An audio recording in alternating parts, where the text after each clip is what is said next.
ಬೇಂದ್ರೆ ಜೊತೆಯಲ್ಲಿರೋದು ಅಂದರೆ ಮಿಂಚಿನ ಜೊತೆಯಲ್ಲಿ ಇದ್ದ ಹಾಗೆ. ಆನಂದಮಯ ಜಗ ಹೃದಯ ಕುರಿತು ಇಷ್ಟೊತ್ತು ಮಾತಾಡಿದ್ದಾರೆ. ಸುಬ್ಬಣ್ಣಂಗೆ ಏನಾದರೂ ಫೋನ್ ಮಾಡಿದರೆ ಅವರು ಉತ್ತರ ಕೊಡೋದು ಆನಂದಮಯ ಜಗ ಹೃದಯ ಹಾಡ್ತಾ. ಸುಬ್ಬಣ್ಣ ಲಕ್ಷ್ಮೀನಾರಾಯಣ ಭಟ್ ಜ್ಯೋತಿ ನಿಮ್ಮ ಮನೆಗೆ ಬಂದಲ್ಲಿ ಶಿವಮೊಗ್ಗಕ್ಕೆ ನಾನು ಲೆಕ್ಚರರ್ ಆಗಿ ಸಹ್ಯಾದ್ರಿ ಕಾಲೇಜಿನಲ್ಲಿ ಕೂಡ 61-62 ಇಸ್ವಿಲಿದ್ದೆ. ಲಕ್ಷ್ಮೀನಾರಾಯಣ ಭಟ್ಟ ನಾನು ಅವನು ಆನರ್ಸು ಮತ್ತು MA ಎಲ್ಲ ಒಟ್ಟಿಗೆ ಓದಂಥವ್ರು, ಸಹಪಾಠಿ. ಎಂಥ ಕವಿಯನ್ನು ನಾವು ಕಳ್ಕೊಂಡ್ವಿ. ಸುಬ್ಬಣ್ಣ ಪರಿಚಯ ಆದ್ದು ಲಕ್ಷ್ಮೀನಾರಾಯಣ ಭಟ್ರ ಮೂಲಕ. ಅವ್ರ ಮನೆಯವರು ಟೊಮ್ಯಾಟೊ ರಸಮ್ ನೀವು ಮಾಡಿದರೆ ಈ ಥರ ಅಂತಾರಲ್ಲ, ಹಾಗೆ ಊಟ ಮಾಡ್ತೀವಿ. ಇವ್ರ ಮನೆಯಲ್ಲಿ ಊಟ ಮಾಡಿಕೊಂಡು ಸುಬ್ಬಣ್ಣನಿಗೊಂದು ಮಾತು ಹೇಳಿದ್ವಿ, ನೋಡು ನೀನು ಆ ಆಕಾಶವಾಣಿಲಿ ಸುಮ್ಮನೆ ಹೇಳ್ಕೊಂಡು ಇಲ್ಲಿಂದ ಶಿವಮೊಗ್ಗದಿಂದ ಬೆಂಗಳೂರಿಗೆ ಬಂದು ಮಾಡೋ ಬದಲು ಈ ಕೆರೆಯಲ್ಲಿ ನೀನು ಈಜಾಡೋದು ಬೇಡ, ತೊರೆ, ಬೆಂಗಳೂರು, ಕಡಲು, ಸಮುದ್ರ, ಅಲ್ಲಿಗೆ ಬಾ ನೀನು, ಅದು ನಿನ್ನ ಜಾಗ, ಇದು ಸಾಲದು ಅಂಥೇಳಿ ನಾನು ಅವ್ರನ್ನ ಬೆಂಗಳೂರಿಗೆ ಬರ್ಮಾಡ್ಕೊಂಡ್ವಿ. ಆಹಾ, ಇಡೀ ಕರ್ನಾಟಕವನ್ನು ಗೆದ್ದುಕೊಂಡ ಸುಬ್ಬಣ್ಣ. ಅವ್ರ ಬಗ್ಗೆ ತುಂಬ ಚೆನ್ನಾಗಿ ಮಾತಾಡಿದ್ರಿ. ನೀವು ಇನ್ನೂ ಅಷ್ಟು ಹೇಳಿದರೂ ನಾವು ಕೇಳ್ಬೋದಾಗಿತ್ತು. ಇವತ್ತು 4 ಜನ ಮರೆಯಲಾಗದ ಮಹಾನ್ ಭಾವರು, ಮರೆಯಲಾಗದ ಮಾತ್ರ ಅಲ್ಲ ಮರೆಯಬಾರದ ಮಹಾನ್ ಭಾವರ ಕೊಡುಗೆಯನ್ನು ಕುರಿತು, ಅದರ ರೂಪ, ಅದರ ಸ್ವರೂಪ, ಅದರ ವ್ಯಾಪ್ತಿ, ಮಹತ್ವ, ಅದನ್ನು ಕುರಿತು ಕೆಲವು ಮಾತುಗಳಲ್ಲಿ, ಏಕೆಂದರೆ ನಾವು ಎಷ್ಟೇ ಮಾತಾಡಿದರೂ ಅವರ ಹಾಡಿನ ಮೂಲಕ, ಇನ್ನು ಆಮೇಲೆಲ್ಲ ಹಾಡ್ತಾರಲ್ಲ, ಅದರ ಮೂಲಕನೇ ನಮ್ಮ ಅಂತರಂಗಕ್ಕೆ ಅವರು ಪ್ರವೇಶಿಸಬೇಕು ಅನ್ನೋ ಅರಿವನ್ನು ಇಟ್ಕೊಂಡು ಹೆಚ್ಚು ಹೊತ್ತು ತೆಗೆದುಕೊಳ್ದೆ. ಆದರೆ ನರಸಿಂಹಸ್ವಾಮಿ ಬಗ್ಗೆನೂ ನಾನೊಂದು ಮಾತು ಹೇಳಬೇಕು. ನರಸಿಂಹಸ್ವಾಮಿಯವರು ನನಗೇನೆಂದರೆ ನನ್ನ ಬದುಕಿನ ಸೌಭಾಗ್ಯ. ನಾನು ಕುವೆಂಪು ಅವರು ನೇರ ಶಿಷ್ಯ, ನಮ್ಮ ಗುರು ಅವರು. ಅವ್ರ ಬಗ್ಗೆ ಮಾತಾಡೋದಿಲ್ಲ. ಆದರೆ ಕರ್ನಾಟಕದಲ್ಲಿ 20ನೇ ಶತಮಾನದಲ್ಲಿ ಯಾರ್ಯಾರು ವರಿಷ್ಠರು, ಶ್ರೇಷ್ಠರು, ಅತಿರಥ ಮಹಾರಥರು ಇದ್ದರೂ DVG, ಮಾಸ್ತಿ, ಪುತಿನ್ನ, ಗೊರೂರು, ಗೋಕಾಕು, ಶ್ರೀರಂಗ ಎಲ್ಲರ ವಾತ್ಸಲ್ಯಕ್ಕೆ ಪಾತ್ರನಾದಂತಹ ಸೌಭಾಗ್ಯ ನನ್ನ ಬದುಕಿಗೆ ಪ್ರಾಪ್ತವಾಗಿತ್ತು. ನನಗೆ ಎಷ್ಟೋ ಸಾರಿ ಹೇಳ್ತೀನಿ, ಹಂಪನ, MA, PhD, ನಾಡೋಜ ಅವ್ಯಾವು ನನ್ನ ಪ್ರಶಸ್ತಿಗಳಲ್ಲ. ನಾನು ಕುವೆಂಪು ಶಿಷ್ಯ, ಅದು ನನ್ನ ಮೊದಲನೇ ಪ್ರಶಸ್ತಿ. ನಮ್ಮ ಕನ್ನಡವನ್ನು ಬೆಳಗಿದಂತಹ ಎಲ್ಲ ಮಹಾನುಭಾವರ ವಾತ್ಸಲ್ಯಧಾರಿಯಲ್ಲಿ ಮಿಂದು ಬಂದೆಲ್ಲ, ಅದು ನನ್ನ 2ನೇ ಡಿಗ್ರಿ ಅಂತ ನಾನು ಹೇಳ್ತಿರ್ತೀನಿ. ನರಸಿಂಹಸ್ವಾಮಿ ಅವರಿಗೆ ಒಂದು ಸರ್ತಿ ನಾನು ಪರಿಷತ್ತಿನ 8 ವರ್ಷ ಕಾರ್ಯದರ್ಶಿಯಾಗಿದ್ದೆ, 8 ವರ್ಷ ಕನ್ನಡ ಸಾಹಿತ್ಯ ಪರಿಷತ್ನ ಅಧ್ಯಕ್ಷ ಆಗಿದ್ದೆ. 16 ವರ್ಷದ ಅವಧಿಯಲ್ಲಿ ಎಲ್ಲ ಸಾಹಿತಿಗಳನ್ನ ಕರೆಸಿ ಮಾತನಾಡಿಸುವ, ಅವ್ರ ಮಾತು ಆಲಿಸುವ, ಅವ್ರ ಮಾತಿನ ಬೆಳಕಿನಲ್ಲಿ ಮೇಯುವ ಅವಕಾಶ ನನಗೆ ಪ್ರಾಪ್ತವಾಗಿತ್ತು. ನರಸಿಂಹಸ್ವಾಮಿಯವ್ರನ್ನ ಕರ್ಕೊಂಡು, ಅವರ ಸೌಭಾಗ್ಯವತಿಯನ್ನು ಕರ್ಕೊಂಡು ಒಂದು ಸರ್ತಿ ಶಿವಮೊಗ್ಗದಲ್ಲಿ ಹಸೂಡಿ ಶಾಸ್ತ್ರಿಗಳ ಕರ್ನಾಟಕ ಸಂಘದ ಭವನ ಇದೆ. ಅದು ಹೆಚ್ಚು ಕಡಿಮೆ 100 ವರ್ಷದ ಭವನ ಅದು. ಅಲ್ಲಿ ಅವರಿಗೆ ಸನ್ಮಾನ ಇಟ್ಕೊಳ್ಳೋದು ಅಂತ ಹೊರಟ್ರೆ ಏನಾಯಿತು, ದಾರಿಯಲ್ಲಿ ಯಾವಾಗಲೂ ಕಾರ್ನಲ್ಲಿ ನಾನು ಹಿಂದೆ ಕೂತ್ಕೊಳ್ತಿದ್ದೆ, ಡ್ರೈವರ್ಸ್ ಅಲ್ಲಿ ಮಾಡ್ತಿದ್ದಾರೆ, ಓನರ್ ಸೀಟ್ ಅಂತ ಇಲ್ಲಿ ಕೂತ್ಕೊಳ್ತಿದ್ದು. ನರಸಿಂಹಸ್ವಾಮಿಯವರು ಮುಂದೆ ಕೂತ್ಕೊಳ್ತಿದ್ದ. ಅದು ನನಗೇನು ಅನ್ನಿಸ್ತೋ, ನರಸಿಂಹಸ್ವಾಮಿಯವ್ರನ್ನೂ ಅವ್ರ ಮನೆಯವ್ರನ್ನೂ ಹಿಂದೆ ಕೂಡಿಸಿ ನಾನು ಮುಂದೆ ಕೂತ್ಕೊಂಡೆ. ಆ ರಸ್ತೆಯಲ್ಲಿ ಹೋಗ್ತಾ ಇರುವಾಗ ಚಿಕ್ಕಬಾಣಾವರ ಬಂತು. ಚಿಕ್ಕಬಾಣಾವರ ಬರುತ್ತೆ ಹೋಗ್ತಾ ಇರೋ ದಾರಿ, ಶಿವಮೊಗ್ಗ ದಾರಿಯಲ್ಲಿ. ಅಲ್ಲಿ ಎಡಗಡೆ ಕ್ರೀಡಾಂಗಣದಲ್ಲಿ ಮಕ್ಕಳೆಲ್ಲ ಆಟ ಆಡ್ತಾ ಇದ್ದವರು ಯಾರೋ ಒಬ್ಬನು ಐಸ್ ಕ್ರೀಮ್ ತಿಂದು ಅದನ್ನು ನಮ್ಮ ಕಾರ್ಗೆ ಹೊಡೆದ್ರೆ ಈ ಕಾರಿಂದು ಗಾಜಿಗೆ ಎಷ್ಟು ಮುಂಭಾಗ ಎಷ್ಟೇ ಇದ್ದಿದ್ರು ಕೂಡ ಸರಿಯಾಗಿ ಏಟು ಬಿದ್ದುಬಿಟ್ರೆ ಅಲ್ಲೆಲ್ಲ ಪುಡಿಯಾಗಿ ಉದುರೋಗುತ್ತೆ ಕಾರ್ನಲ್ಲಿ ಹೋಗೋರು. ಆ ಐಸನ್ನಲ್ಲಿ ಹೊಡೆದು ಪುಡಿಯಾಗಿ ಅದು ಬಂದು ನನ್ನ ಇದಕ್ಕೆ ಬಿತ್ತು. ನನಗೇನೇನು ಇದಿಲ್ಲ, ಅಯ್ಯೋ ನರಸಿಂಹಸ್ವಾಮಿ ಅವ್ರನ್ನಲ್ಲಿ ಕೂಡಿಸ್ಬಿಟ್ಟಿದ್ರೆ ಎಂಥ ಆಘಾತ ಆಗ್ತಿತ್ತು ಇದು ಅಂತ ನಾನು ಅದನ್ನು ಜ್ಞಾಪಿಸ್ಕೊಂಡೆ. ಶಿವಮೊಗ್ಗ ಕರ್ನಾಟಕ ಸಂಘದ ವೇಳೆ ದೊಡ್ಡ ಸಮಾರಂಭ. ಅವರಿಗೆ ನಾನು ಯೋಚನೆ ಮಾಡಿದೆ, ಇಂಥ ಕವಿ ಆಸ್ಥಾನದಲ್ಲಿದ್ದರೆ ಕನಕಾಭಿಷೇಕ ಮಾಡ್ತಾಯಿದ್ರು, ಲಕ್ಷ ಲಕ್ಷ ವರಹಗಳನ್ನು ಕೊಡ್ತಾಯಿದ್ರು. ಅಕ್ಕ ನೀನು ಕೂತ್ಕೊ ಬಾಮ್ಮ ಮಾಲ್ತಿ, ನೀನು ಇಲ್ಲದೆ ಬಂದ್ಬಿಡಿ ಕೊಡ್ತಿದ್ರು. ನಾವು ಏನು ಮಾಡೋದು ಅಂತ ಏನು ಮಾಡಿದ್ರೆ, ನಾನು ಸೆಕ್ರೆಟ್ರಿಗೆ ಹೇಳಿದೆ, ನೋಡು ಮಾರ್ಕೆಟ್ಗೆ ಹೋಗಿ 2 ಬುಟ್ಟಿ ತುಂಬ ಮಲ್ಲಿಗೆ ಹೂವು, ಹಾರ ಬೇಡ, ಬರೀ ಮಲ್ಲಿಗೆ ಹೂವು ತುಂಬಿಸ್ಕೊಂಬ ಅಂತೇಳಿ. ಆಮೇಲೆ ಅವರು ಮಾತಿಗೆ ನಿಂತ್ಕೊಂಡಾಗ ಆ ಮಲ್ಲಿಗೆ ಅಭಿಷೇಕ ಮಾಡಿದ ಮೇಲೆ ಎಷ್ಟು ಸಭೆ ಸಂತೋಷ ಪಡ್ತು ಅಂತಂದರೆ, ಅಂಥ ಕವಿಯನ್ನು ಕುರಿತು ನಮ್ಮ ಲಕ್ಷ್ಮಣರಾವ್ ಮಾತಾಡಿದರು. ನಾನೀಗ ಬೇಂದ್ರೆಯವ್ರ ಬಗ್ಗೆ ಮತ್ತು 40 ವರ್ಷದ ಸ್ನೇಹಿತ ಕಂಬಾರ ಬಗ್ಗೆ ಮಾತನಾಡಬೇಕು. ಹೆಚ್ಚು ಸಮಯ ತೆಗೆದುಕೊಳ್ಳೋದಿಲ್ಲ. ಎಷ್ಟು ಕಡಿಮೆ ಅವಧಿಯಲ್ಲಿ ಅವ್ರನ್ನ ನೀವೆಲ್ಲ ನೋಡಿರೋರು. ಆದರೂ ಕೂಡ ನಾನು ನೋಡಿದ ಆ ಕವಿಯನ್ನು, ನಾನು ನೋಡಿದ ನನ್ನ ಬದುಕಿಗೆ ಅವರು ಹೇಗೆ ಬಂದರು, ನನ್ನ ಅಂತರಂಗಕ್ಕೆ ಹೇಗೆ ಅವರು ಹೋಗ್ಕರು ಅನ್ನೋದನ್ನು ಕುರಿತು ಹೇಳಬೇಕು. ಕಂಬಾರ ಬಗ್ಗೆ ಹೇಳ್ತೀನಿ, ಆಮೇಲೆ ಬೇಂದ್ರೆಯವರ ಬಗ್ಗೆ ಹೋಗೋಣ. ಕಂಬಾರ್ ಜಾನಪದ ಲೋಕದಿಂದ ಬಂದ ಆ ಗೊಡಗೇರಿ ಬೆಳಗಾಂ ಜಿಲ್ಲೆ ಗೋಕಾಕ್ ತಾಲ್ಲೂಕು ಒಂದು ಹಳ್ಳಿ, ಅಕ್ಕ ತಂಗಿ ಹಾಳ ಅಂತ ಅವ್ರ ಮನೆಯವರು ಹುಟ್ಟಿದ ಊರು. ಅವನು ಗೊಡಗೇರಿಯವನು. ಅಲ್ಲಿಗೆಲ್ಲ ನಾನು ಹೋಗಿ ಬಂದೊಂದು ಒಟ್ಟಿಗೆ ಪ್ರಯಾಣ ಎಲ್ಲ ಮಾಡಿದ್ವಿ. ಊರಿನಲ್ಲೂ ಕೂಡ ಎಷ್ಟು ಪ್ರೀತಿ ಜನರನ್ನು ಗಳಿಸ್ಕೊಂಡಿದ್ದ ಅನ್ನೋದನ್ನು ಕಣ್ಣಾರೆ ಕಂಡೆ. ಕಂಬಾರ ಅವ್ರನ್ನ ನಾನು ಸಾಹಿತ್ಯ ಪರಿಷತ್ನ ಅಧ್ಯಕ್ಷನಾಗಿದ್ದ ಅವಧಿಯಲ್ಲಿ ಇಡೀ ಕರ್ನಾಟಕವನ್ನು ನನ್ನ ಜೊತೆಯಲ್ಲಿ ಕೂಡಿಸ್ಕೊಂಡು ಸುತ್ತಿಸಿ ಮಾತನಾಡೋ ಒಂದು ಅವಕಾಶವನ್ನು, ಅವನ ಮಾತನ್ನು ಕೇಳುವ, ಅವನ ಹಾಡನ್ನು ಕೇಳುವ ಅವಕಾಶವನ್ನು ಕಲ್ಪಿಸ್ಕೊಡೋ ಒಂದು ಸಂತೋಷ ನನಗೆ ಪ್ರಾಪ್ತವಾಗಿತ್ತು. ಅದನ್ನು ಸದುಪಯೋಗ ಮಾಡಿಕೊಂಡೆ. ಕಂಬಾರ ಅವರು ಭಾಳ ವೇಗದಿಂದ ಹೋಗೋದಾದರೆ ಫಾಸ್ಟ್ ಫಾರ್ವರ್ಡ್ ಅಂತ ಹೇಳ್ತಾರಲ್ಲ ಇವತ್ತಿನ ಭಾಷೆಯಲ್ಲಿ, ಧರ್ಮಸ್ಥಳದಲ್ಲಿ ಅಖಿಲ ಭಾರತ 51ನೇ ಕನ್ನಡ ಸಾಹಿತ್ಯ ಸಮ್ಮೇಳನ ಆಯಿತು. ಅಖಿಲ ಭಾರತ 50ನೇ ಕನ್ನಡ ಸಾಹಿತ್ಯ ಸಮ್ಮೇಳನ ಡೆಲ್ಲಿಯಲ್ಲಾಯಿತು, ದೆಹಲಿಯಲ್ಲಿ. ಆಗ ನಾನು ಕಾರ್ಯದರ್ಶಿ ಆಗಿದ್ದು, ನಾನು ಅಷ್ಟೇ. ನಾರಾಯಣ ಅವರು ಅಧ್ಯಕ್ಷರಾಗಿದ್ದರು, ಅದಕ್ಕೆ GP ರಾಜರತ್ನಂ ಅಧ್ಯಕ್ಷರಾಗಿದ್ದರು. ಆಗಿನ ಪ್ರಧಾನಿಗಳಾದಂಥ ಮೊರಾರ್ಜಿ ದೇಸಾಯಿ ಅವರು ಉದ್ಘಾಟನೆ ಮಾಡಿದರು. ದೆಹಲಿಯಲ್ಲಿ ನಡೆದ ಅದ್ಭುತವಾದ ಸಮ್ಮೇಳನ 50ನೇದು. ಅದು 51ನೇ ಕನ್ನಡ ಸಮ್ಮೇಳನಕ್ಕೆ ನಾನು ಪರಿಷತ್ನ ಅಧ್ಯಕ್ಷನಾಗಿದ್ದೆ. ಮೊದಲನೇದು ಧರ್ಮಸ್ಥಳದಲ್ಲಿ. ಯಾಕೆಂದರೆ ಹೆಗ್ಡೆಯವರು ನನ್ನ ವಿದ್ಯಾರ್ಥಿ ಆಗಿದ್ದವರು. ಅವ್ರು ಹೇಳಿದರು, ನಿಮಗೆ ನಾನು ಗುರು ಕಾಣಿಕೆ ಕೊಡಬೇಕು. ಧರ್ಮಸ್ಥಳದಲ್ಲಿ ನಾವು 70 ವರ್ಷದಿಂದ ಪ್ರತಿ ವರ್ಷ ಲಕ್ಷದೀಪೋತ್ಸವದ ಸಂದರ್ಭದಲ್ಲಿ ಸಾಹಿತ್ಯ, ಧರ್ಮ, ಕಲೆ ಸಮ್ಮೇಳನ ಮಾಡ್ತಾ ಬಂದಿದ್ದೀವಿ. ಆದರೆ ಈ ಅಖಿಲ ಭಾರತ ಸಮ್ಮೇಳನ ಮಾಡ್ತೀವಿ ಅಂಥೇಳಿ ಅದಕ್ಕೆ ಗೋಪಾಲಕೃಷ್ಣ ಅಡಿಗರನ್ನ ಅಧ್ಯಕ್ಷ ಮಾಡಿದ್ವಿ. ಕವಿಗೋಷ್ಠಿಗೆ ಪೂತಿನ ಅವ್ರನ್ನ ಅಧ್ಯಕ್ಷ ಮಾಡಿ ಕಂಬಾರನ್ನ, ಇನ್ನೂ ಚಿಕ್ಕ ವಯಸ್ಸವನು, ಅವನ ಕೈಲೇ ಉದ್ಘಾಟಿಸ್ಬೇಕು ಮಾಡಿದರೆ ಆತ ಬಂದ, ವೇದಿಕೆ ಶುರು ಮಾಡ್ದ.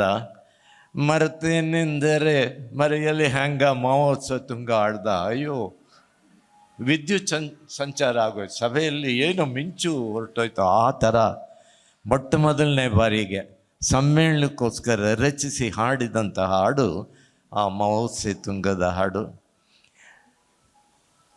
ಕಂಬಾರ್ ನೋಡಿ, ನಮ್ಮಲ್ಲಿ ನಾಟಕಕಾರರಿದ್ದಾರೆ, ಹಾಡುವವರಿದ್ದಾರೆ, ಒಳ್ಳೆ ಕವಿಗಳಿದ್ದಾರೆ, ಒಳ್ಳೆ ಕಾದಂಬರಿಕಾರರಿದ್ದಾರೆ, ಸ್ವತಃ ಸಂಗೀತ ಹಾಡ್ತಕ್ಕಂಥವರು ಇದ್ದಾರೆ, ವಿಮರ್ಶೆ ಮಾಡಿದವರಿದ್ದಾರೆ. ಇವೆಲ್ಲವೂ ಮಾಡಿದಂತಹ ಏಕಮೇವಾದ್ವಿತೀಯಾದಂಥವನು ಚಂದ್ರಶೇಖರ ಕಂಬಾರ. ನಾನು ಆ ಸಭೆಗಳಲ್ಲಿ ಅವನ್ನ ಕರ್ನಾಟಕದ ಉದ್ದಗಲದಲ್ಲಿ ಸಂಚರಿಸುವಾಗ ಪರಿಚಯ ಮಾಡಿಕೊಡ್ತಿದ್ದು ಹೀಗೆ. ನಾವೆಲ್ಲ ಹಳ್ಳಿಯಿಂದ ಬಂದವರು, ಕಾರು ಮೋಟಾರ್ ನಾವು ನೋಡಿದವರಲ್ಲ, ಎತ್ತಿನ ಗಾಡಿಯಲ್ಲಿ ಬಂದವರು. ನಾವೆಲ್ಲ ಎತ್ತಿನ ಗಾಡಿಯಲ್ಲಿ ಹೋಗ್ತಾ ಇದ್ದವರು. ಎತ್ತಿನ ಗಾಡಿಯಲ್ಲಿ ಅವನು ನಡೆಸ್ತಕ್ಕಂಥವನು ಮುಂದೆ ಕೂತಿದ್ರೆ ಚಾಟಿ ಇಟ್ಕೊಂಡು, ಹಿಂದ್ಗಡೆ ಭಾರ ಜಾಸ್ತಿ ಆದರೆ ಅರೇ ಹಿಂಭಾರ ಆಯಿತು, ಸ್ವಲ್ಪ ಮಧ್ಯದಲ್ಲಿ ಸರಿಯಾಗಿ ಕೂತ್ಕೊಳ್ಳಿ ಅಂತ ಹೇಳೋನು. ಮುಂದ್ಗಡೆ ಜಾಸ್ತಿ ಭಾರ ಆದರೆ ಮುಂಬಾರ ಜಾಸ್ತಿ ಆಯಿತು ಅಂತ ಹೇಳೋರು. ಈ ಉದಾಹರಣೆ ಕೊಟ್ಟು ಹಿಂಬಾರವೂ ಇಲ್ಲದೆ ಮುಂಬಾರವೂ ಇಲ್ಲದೆ ಇರೋರೊಬ್ಬರೇ ಕಂಬಾರ ಅಂತ ಹೇಳಿ ಕಂಬಾರನ್ನ ಪರಿಚಯ ಮಾಡಿಕೊಡ್ತಾ ಇದ್ವಿ.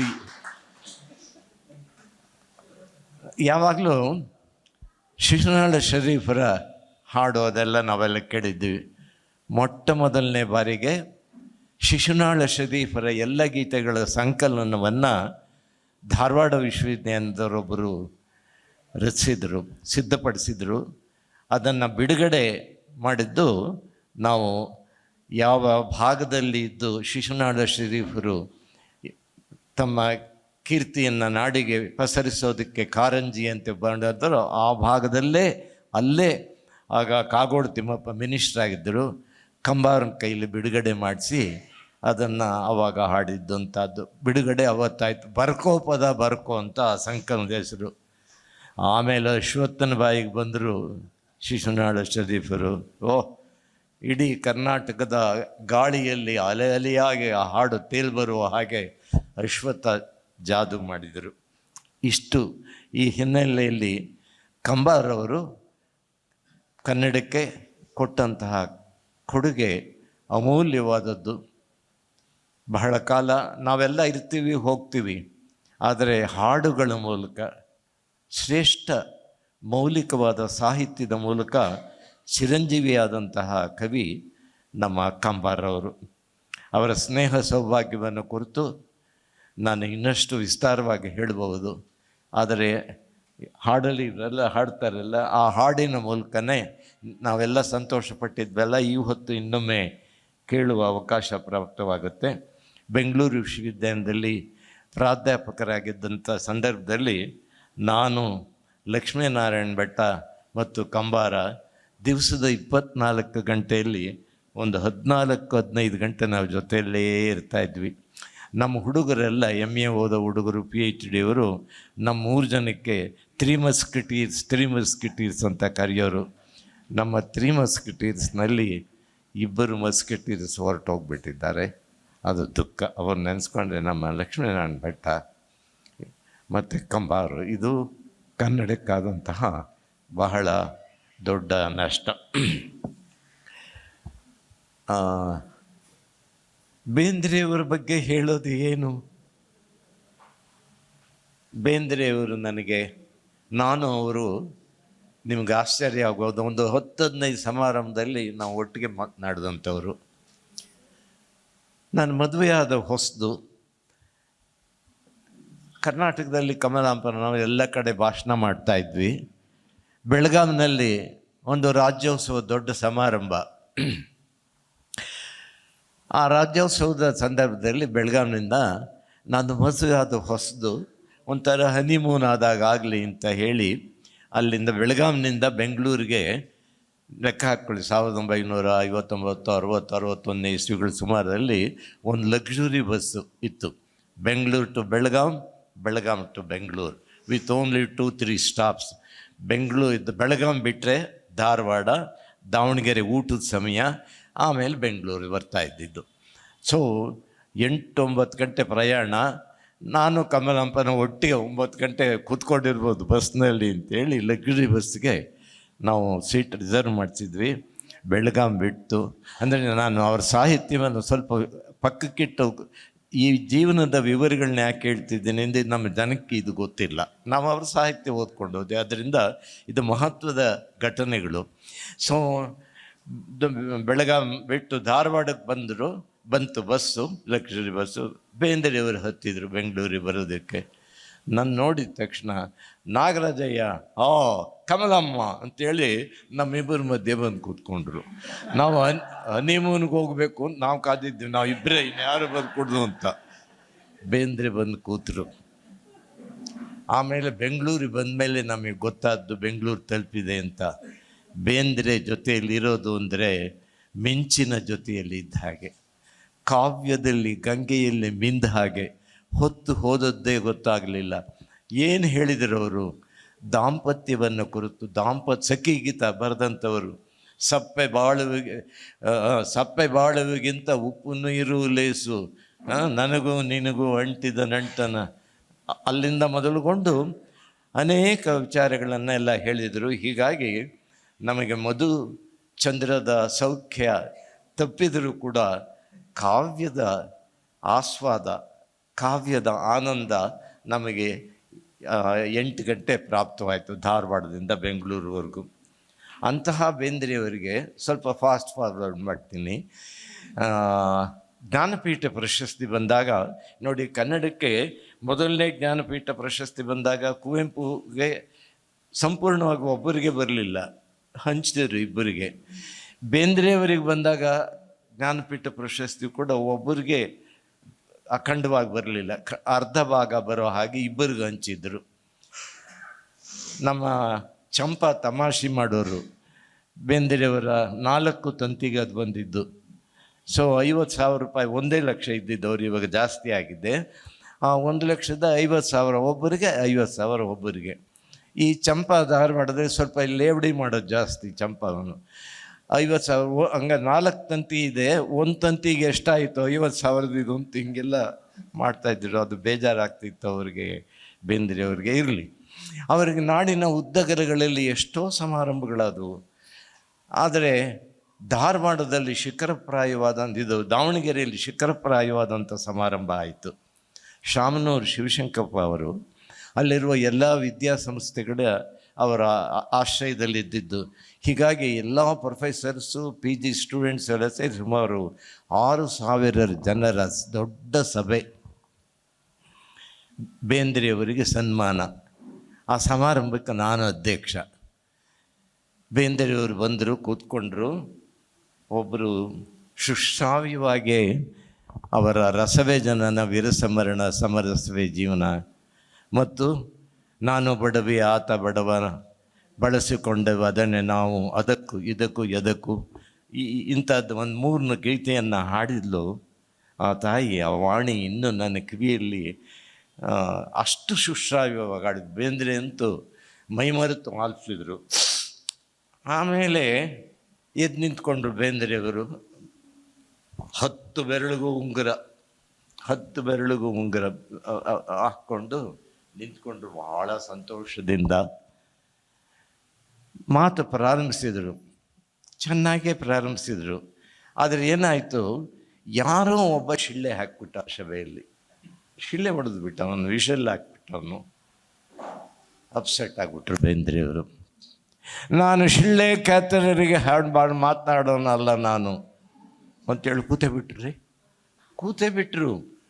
ಶಾಮನೂರು ಶಿವಶಂಕರನವರು ಪ್ರೊಫೆಸರ್ಸು ಏನು ಮಾಡೋದು ಇವಾಗ? BV ವೀರಭದ್ರಪ್ಪ ಅಲ್ಲಿ ಅದನ್ನು ಅರೇಂಜ್ ಮಾಡಿ, ಪ್ರೊಫೆಸರ್, ದೊಡ್ಡ ಒಳ್ಳೆ ವಿಮರ್ಶಕ ಮತ್ತು ವಿಚಾರವಾದಿ. ಶಾಮನೂರು ಒಡನ ಹಂಪನಾಯಕ್ ಸ್ವಲ್ಪ ಹೇಳಿ, ನಾವು 5,000-6,000 ಜನದ ಸಭೆ ಇದು, 5 ನಿಮಿಷದಲ್ಲಿ ಮುಗಿದು ಹೊರಟೋದ್ರೆ ಹೇಗೆ ಇದು? ಸೊ ನನಗೆ ಬಂದು, ನೀವು ಸ್ವಲ್ಪ ಪ್ಲೀಸ್ ಎಂಗೇಜ್ ದಿ ಆಡಿಯನ್ಸಸ್.